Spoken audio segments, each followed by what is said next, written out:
Hello guys, welcome back to my channel. Hope आप सब लोग अच्छे होंगे, मैं भी अच्छी हूँ। जैसे कि आप वीडियो के थंबनेल से भी समझ सकते हैं और वीडियो ओपन करते हैं आप देख सकते हैं स्क्रीन में क्या लिखा हुआ है। तो मुझे जो है वो जब से सीटेट का एग्ज़ाम कंप्लीट हुआ है और जब से ही अगस्त का महीना जो है वो हाफ़ निकला है, उसके बाद से जो है वो कमेंट में लोग पूछ रहे हैं कि DPSB की वैकेंसी कब आएगी और सीटेट का रिज़ल्ट कब आएगा। सीटेट का एग्ज़ाम 20 को हुआ था, उसके बाद 25 से ही, शायद मुझे जहाँ तक याद है 25-26 से ही मुझे जो है वो कमेंट आ चुके हैं कि सीटेट का रिज़ल्ट का आइडिया बता दीजिए, सीटेट का रिज़ल्ट का आइडिया बता दीजिए। और एक और क्वेरी ये थी कि न्यूज़पेपर में आया था कि अगस्त में जो है वो DPSB की वैकेंसीज़ आएंगी, और यही इन्फॉर्मेशन मैंने भी आपको प्रोवाइड करी थी बिकॉज न्यूज़पेपर में ऐसा लिखा हुआ आया था। बट अभी अगस्त कंप्लीट पूरा ऑलमोस्ट अगस्त कंप्लीट हो ही गया। आज वीडियो मैं बना रही हूँ और ये वीडियो अपलोड होगी 1 सितंबर को। तो जब ये वीडियो अपलोड होगी तब तक सितंबर आ चुका होगा, अगस्त कंप्लीट हो जाएगा। तो अभी तक वैकेंसी का कुछ अंदाज़ा ही नहीं है। मैं आपको आज थोड़ा सा इसके बारे में बताऊंगी, और साथ ही साथ जो बीएड वर्सेस बीटीसी का जो कंक्लूजन निकला है उससे बहुत सारे लोग डिमोटिवेट हो रहे हैं, जो कि ठीक है, अपने अपने पॉइंट पे सब सही हैं। बीएड वाले देखें तो अपने पॉइंट पे वो सही है, बीटीसी वाले देखें तो अपने पॉइंट पे वो सही है। और देखो, सुप्रीम कोर्ट ने डिसीज़न लिया है तो वो कुछ हवा में तो लिया नहीं होगा, चीज़ें सोच कर ही ली होगी। तो अब आज हम इन 3 टॉपिक के बारे में बात करेंगे और आप लोगों की जो क्वेरीज थी वो मैं सॉल्व करूँगी। इसी तरह अगर आपको कोई भी दिक्कत हो ना तो आप कमेंट सेक्शन में मुझसे पूछ सकते हैं। ये वीडियो बनाने के पीछे रीज़न मेरा ये था क्योंकि मेरे पास एक कमेंट आता तो मैं रिप्लाई कर भी देती। मेरे पास काफ़ी कमेंट आए थे, इसलिए मैं रिप्लाई किस किस को करूँगी, और दूसरी बात ये था कि मैं कितना बड़ा रिप्लाई दूँगी। तो इसलिए मैंने सोचा कि ठीक है, मैं वीडियो फॉर्मेट में बनाऊँगी ताकि आप लोगों को क्लियरिटी मिले। ओके, सबसे पहले हम बात करते हैं DPSB की वैकेंसी के बारे में। DPSB की वैकेंसी के बारे में जो है वो बोला गया था कि 11 अगस्त तक जो है, एक सेकंड में थोड़ा ये रिमूव कर देती हूँ, हाँ इतना। तो DPSB की जो वैकेंसी है उसके बारे में बोला गया था कि हमारा अगस्त तक जो है वो इसकी वैकेंसी आ जाएगी, क्योंकि हमारा न्यूज़पेपर जो है उसमें ये आया था कि अगस्त में जो है वो DPSB की वैकेंसी ये लोग निकाल देंगे। और अगस्त में वैकेंसी आई भी, बट वो TGT पोस्ट और दूसरी पोस्ट की थी, PRT पोस्ट की नहीं थी। तो उसके बाद ये अजम्पशंस आया था लोगों का कि एक हफ्ते रुक जाओ, आ जाएगी वैकेंसीज़। फिर उसके बाद ये था कि बीएड वर्सेस BTC के वजह से रुक रही है। तो बीएड वर्सेस बीटीसी के रीज़न से जो है वो रुक रही थी, अब वो भी आ गया। अब कब आएगी वैकेंसी? तो देखो, मैं कोई उनके हेड में तो काम कर नहीं रही हूँ। मैं जो है आपको वही बता सकती हूँ जो इन्फॉर्मेशन मुझे या तो न्यूज़पेपर से मिलती है या इनके ऑफिशियल साइट से मिलती है। तो फ़िलहाल न्यूज़पेपर में कोई ऐसी अपडेट है ही नहीं। अगर मैं आपको एक आइडिया से बताऊँ तो अभी फ़िलहाल ये आइडिया लग रहा है कि 15 से 20 सितंबर के आसपास जो है वो DPSB की वैकेंसी आ सकती है। तो अभी ये आइडिया लग रहा है कि 15 से 20 सितंबर के आसपास जो है वो PRT पोस्ट की वैकेंसी आ सकती है। तो मैं बस यही कहना चाहूँगी, अगर आप लोग DPSB के एग्ज़ाम के लिए तैयारी कर रहे हैं और आप लोग एलिजिबल हैं, जैसा अभी डिसीजन आया है उसके अकॉर्डिंग अगर आप लोग एलिजिबल हैं तो आप लोग अपनी तैयारी छोड़िए मत, अपनी तैयारी करते रहिए। बिकॉज़ अगर आपने तैयारी बाई चांस छोड़ दी एंड बीच में होता है ना, अगर हम चीज़ कंटिन्यू करते रहते हैं ना, फ्लो के साथ करते रहते हैं, कंटिन्यूटी बना के रखते हैं तो सही रहता है। अगर फ्लो टूट जाता है तो दिक्कत आ जाती है। तो बस यही कहना चाहूँगी कि वैकेंसीज़ जो है वो सितंबर तक ऐसे एस्टिमेट किया जा रहा है, और अभी बस यही है कि वेट करने से ही पता लगेगा। और आप लोग अपनी तैयारी में छोड़िए, तैयारी करते रहिए, और न्यूज़पेपर में जैसी अपडेट आती रहेगी, जैसा जो अपडेट आएगा मैं बताऊंगी। फ़िलहाल एक एस्टिमेशन लगाया जा रहा है, क्योंकि अभी वैकेंसीज़ जो है वो TGT पोस्ट की आ चुकी हैं, जितनी आई हैं नंबर ऑफ़ वैकेंसीज़ वो आ चुकी हैं। इसके अलावा PRT की वैकेंसीज़ पता लग गई है हमें कि कितनी कितनी आएगी। पहले वीडियो बना के मैंने बताया हुआ है कि कितनी वैकेंसीज़ PRT की आएगी।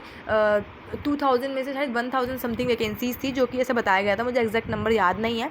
तो वैकेंसीज़ भी आ चुकी है कि कितनी आएंगी, बट अभी वैकेंसीज़ रिलीज़ नहीं की गई है। तो हो सकता है कि बीएड का रिज़ल्ट भी आ गया है, और अभी जो है वो 7, 8, 9 तारीख को जो है हमारा G20 की वजह से दिल्ली पूरा बंद है। अगर आप दिल्ली के हो तो आपको पता होगा, दिल्ली के बाहर के कैंडिडेट्स हो तो मैं बता देती हूँ, दिल्ली अभी G20 के समिट का कुछ डिसीजन होगा, तो उसके चक्कर में बाहर से जो है बाहर जो देश हैं उनके प्राइम मिनिस्टर, प्रेसिडेंट वगैरह वो सब आ रहे हैं।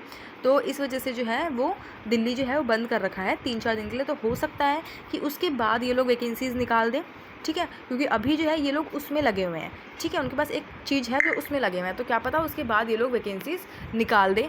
तो we just have to wait और work hard on our skills, because practice makes a person perfect. ठीक है। तो बस यही है DSSB की वैकेंसी के बारे में। अब हमारा सेकंड अपडेट जो है वो ये है कि KVS का रिज़ल्ट कब आएगा।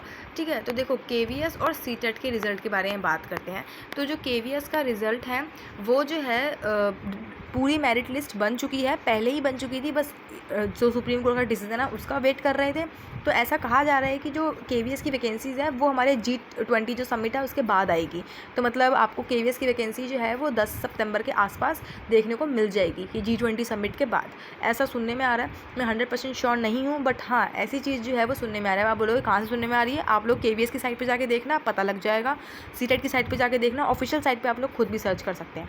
ठीक है, अब उसके बाद आता है CTET का रिज़ल्ट। तो CTET का रिज़ल्ट जो है देखो हर बार जो है वो रिज़ल्ट, तो हर बार जो है जो एग्ज़ाम्स होते थे वो आपके जो पिछले 2 या 3 बार से ऑनलाइन एग्ज़ाम हो रहे थे जो कि आपके एक हफ्ते चलते थे, तो उनको असेस करने में टाइम लगता था। बट अभी जो है वो आपका पूरा 20 अगस्त को जो है वो ऑफलाइन एग्ज़ाम हुआ है, जो कि सिर्फ 1 डे एग्ज़ाम था।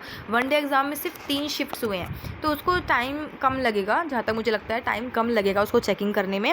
और क्योंकि पहले भी ऐसा ही होता था, ऑफलाइन होता था, टाइम कम लगता है चेक करने में, तो अभी भी टाइम कम लगेगा। तो इसके अकॉर्डिंग सितंबर तक आपका रिज़ल्ट आ सकता है, क्योंकि दिसंबर में एग्ज़ाम होने के बाद मार्च में रिज़ल्ट आया था।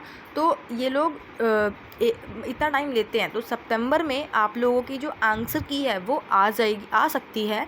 और अक्टूबर इतने तक जो है वो आपका रिज़ल्ट आ जाएगा। ठीक है, तो उस चीज़ की आप चिंता मत कीजिए। अगर आपका CTET आपको लगता है कि भाई हमारे 90 मार्क्स हमारे आ जाएंगे, या फिर आपके जो कैटेगरी वाले बच्चे हैं उनके इतने मार्क्स 82 मार्क्स आ जाएंगे, तो आप लोग अपना आगे तैयारी कीजिए। और बस मैं यही कहना चाहूँगी। ठीक है, अब आता है हमारा BEd वर्सेस BTC के बारे में। तो जो हमारा ये BEd वर्सेस BTC है, देखो उस चीज़ के बारे में मैं क्या ही बोलूँ, मैंने पहले भी इस चीज़ के बारे में वीडियो बनाई हुई है। देखो ये जो है ना, BEd वाले बच्चे निराश होने की नीड नहीं है। बहुत सारे बच्चे ये बोल रहे हैं कि हमारी जो है वो एज नहीं मिलती है, या फिर हमें सब्जेक्ट कॉम्बिनेशन बहुत स्ट्रिक्ट मिलता है। तो इस चीज़ को मैं एग्री करती हूँ, आपकी एज और सब्जेक्ट कॉम्बिनेशन का आपको दिक्कत होता है, तो इसके लिए आप लोग पेटिशन डाल सकते हैं, बिकॉज ये एक वैलिड रीज़न है, सुप्रीम कोर्ट इसके ऊपर डिसीजन लेंगे। ठीक है, दूसरी बात ये है कि अब जो BEd वाले बच्चे हैं जो PRT के लिए ट्राई कर रहे थे, वो लोग अपसेट होकर बैठ गए हैं। तो मैं आपको ये बोलना चाहूँगी, अगर आप लोग लायक है ना, तो आप लोग हर जगह रास्ता बन जाएगा। ठीक है, आप लोग बस मेहनत करो, रास्ता खुद ब खुद बनता जाएगा। तो आप लोग जो है वो TGT के लिए अपनी एलिजिबिलिटी देखो। एलिजिबिलिटी देखने के बाद अगर आपको लग रहा है कि आप इस पोस्ट के लिए एलिजिबल हो, तो आप उसकी तैयारी करो। क्योंकि DSSB एग्ज़ाम में पार्ट 1 और पार्ट 2 आता है, जिसमें से पार्ट 1 तो सबके लिए सेम होता है, तो वो तो भाई आपने PRT के साथ तैयार कर ही लिया अपना। अब पार्ट 2 की तैयारी आपको करनी है, तो वो आप अपना साथ साथ करते रहिए, क्योंकि फ़िलहाल यही डिसीजन है और वैकेंसीज़ आपके हाथ में है। अगर आपको लगता है जो वैकेंसीज़ TGT की आई हैं उसमें आप एलिजिबल हो, तो उसको मिस मत कीजिएगा, बिकॉज आगे का कुछ नहीं पता। ठीक है, वैकेंसीज़ गवर्नमेंट की जॉब को कुछ पता नहीं रहता, तो अब वैकेंसीज़ में आप एलिजिबल हो तो आप उस पर एक अटैम्प्ट दे के देखो, हो जाता है ठीक है, नहीं होता है तो अपना आगे देखेंगे। ठीक है, तो पेपर 2 का आप इस तरीके से अपना प्लानिंग करो, तैयारी करो और अपना सब्जेक्ट कॉम्बिनेशन आप लोग देखो। ठीक है, तो यही मैं कहना चाहूँगी। और BTC वाले बच्चे जो है वो भी निराश ना होए, क्योंकि वैकेंसी नहीं आ रही है, तो आप लोग भी अपनी तैयारी करते रहिए। वैकेंसीज़ जो है वो सितंबर तक देखने को मिल सकती है, और बाकी जो अपडेट होगी वो चैनल पे मिलती रहेगी।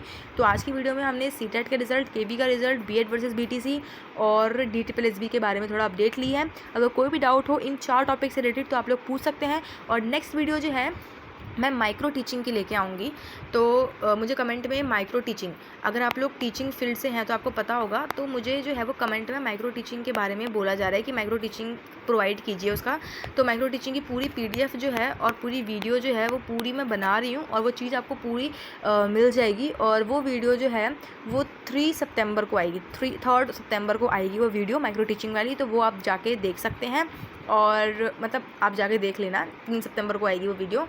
और जो भी टीचिंग इस कोर्स से रिलेटेड है उनको पता होगा माइक्रो टीचिंग क्या होता है। अगर नहीं पता, अगर आप टीचिंग में नए आए हैं, लाइक आपका DLED में या BEd में कहीं आपका न्यू एडमिशन हुआ है, किसी भी BEd, BLED, BTC जिसमें भी आपका न्यू एडमिशन हुआ है, तो आप लोग ये ज़रूर देखिए। अगर आपका ऑलरेडी एडमिशन हो चुका है तो ये आपके लिए बहुत काम आएगा, बिकॉज आपको बनाने पड़ते हैं प्रॉपर, आपको कुछ नहीं करना, पूरा मैंने आपको प्रोवाइड कर रखा है, आपको बस same to same copy paste करना है। तो वीडियो पसंद आए, वीडियो को लाइक करना, चैनल को सब्सक्राइब करना। Thank you so much.